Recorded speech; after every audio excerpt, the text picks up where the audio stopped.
We're here because free speech is under attack. We're here because people are being convinced that socialism works. We're here because people are being judged guilty until proven innocent. We are fighting back with facts. This is not a safe zone, so buckle up, Buttercup. This is the raw, naked truth.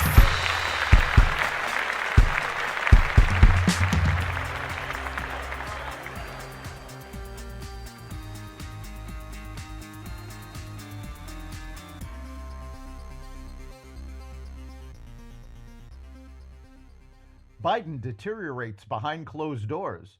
War heats up in the Middle East. A potential cancer treatment and more. Welcome to the Raw Naked Truth. I'm your host, Eric Lopkin, and here's the news you need to know. Despite claims by the White House that President Biden is a dynamo behind closed doors, Biden has shown signs of poor cognitive performance in private meetings with congressional lawmakers as his age and mental acuity continue to come into question ahead of November's presidential election. Biden, 81, is the oldest person to hold the presidency and has faced skepticism from voters and lawmakers about his ability to do his job. Many interviewees said the president showed his age in private meetings, according to the Wall Street Journal, which spoke with 45 lawmakers and administration officials about the president's mental performance. Bipartisan individuals said the president showed his age in several exchanges. When meeting with congressional leaders in January to negotiate a deal to send additional funding to Ukraine, Biden spoke so softly at times that some people struggled to hear him. 5 people familiar with the meeting told the Wall Street Journal.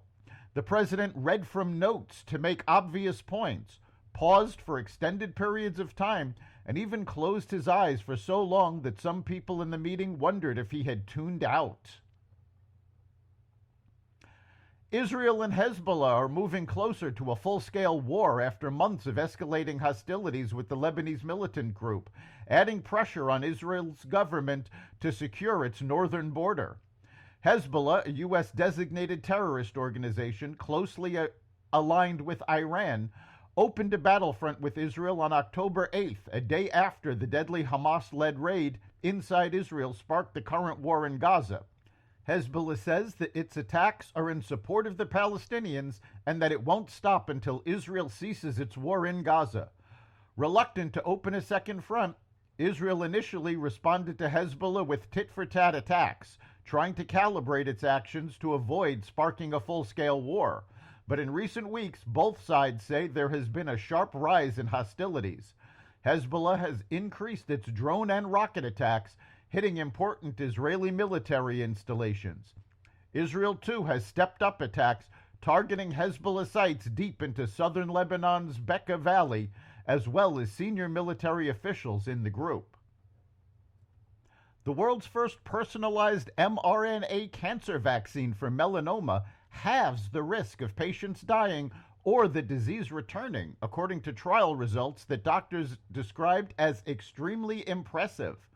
Melanoma affects more than 150,000 people a year globally, according to 2020 figures from the World Cancer Research Fund International.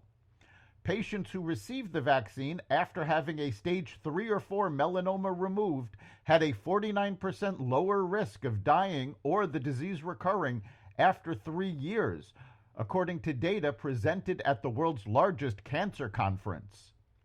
The NHS in the UK is among the organizations testing the vaccine. Private job creation slowed more than expected in May, according to a report Wednesday from ADP that signals further sluggishness in the labor market.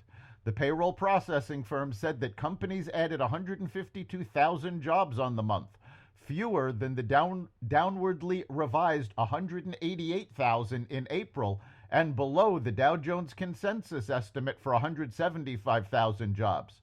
This was the lowest monthly level since February. Along with the slowdown in job creation, annual pay growth gains held at a 5% rate, where it has been for 3 months running. That's the Raw Naked Truth. You can catch every episode of The Raw Naked Truth at xvadio.com, the Apple Podcasts app, Google Podcasts, Spotify, iHeartRadio, Audible, Amazon Music, and other platforms that respect freedom of speech. We'll see you next time.